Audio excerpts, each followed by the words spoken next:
Graad 4, hier volg deel 2 van breuke. Wanneer jy met breuke werk, gaan jy vir altyd vir jou breukemuur gee, maar is belangrik dat jy die breukemuur goed sal verstaan. Die lekkerte is natuurlik, jy kan al jou antwoorde afkyk op die breukemuur. Jy sal sien juffrou het so 'n dik rooi lyn hier afgetrek. Ek het hier by 'n halwe begin en hom toe net reguit afgetrek. So, as juffrou byvoorbeeld vir jou vra, gaan kyk na 'n halwe en sê dan vir my, presies hoeveel kwarte is in 'n halwe?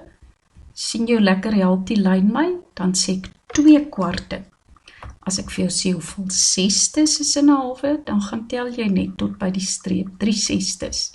Soek byvoorbeeld 1, 2, 3, 4 agstes is presies so groot soos 'n half.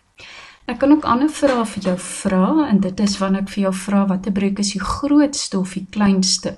Kom ons vat sommer die blou halwe en die pink derde. As ek vir jou sê wat een is grootste, dan sien jy, 'n half is die grootste. Of as juffrou byvoorbeeld vir jou hierdie liggroenetjies gee, sê kyk gou, hoe groot is 2 kwarte, en net onder hom vergelyk hom met 2 vyfdes in die geel blok, dan sal jy sê, nee juffrou, die 2 kwarte is die grootste.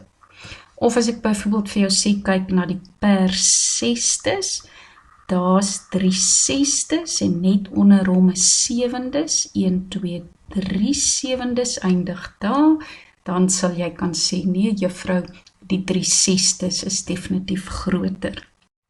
Goed, ons vat 'n sjokolade, en nou sê juffrou vir jou, verdeel hierdie 1 sjokolade tussen 5 kinders. Nou graad 4, jy sal sien juffrou het dit reghoek geteken. Onthou, 'n reghoek werk altyd die maklikste. Dit werk baie makliker as byvoorbeeld om 'n sirkel te gaan teken en hom gelyk op te probeer verdeel. So as daar 5 kinders is wat wil eet van die sjokolade, dan verdeel jy net die reghoek in 5 gelyke of ewe groot dele.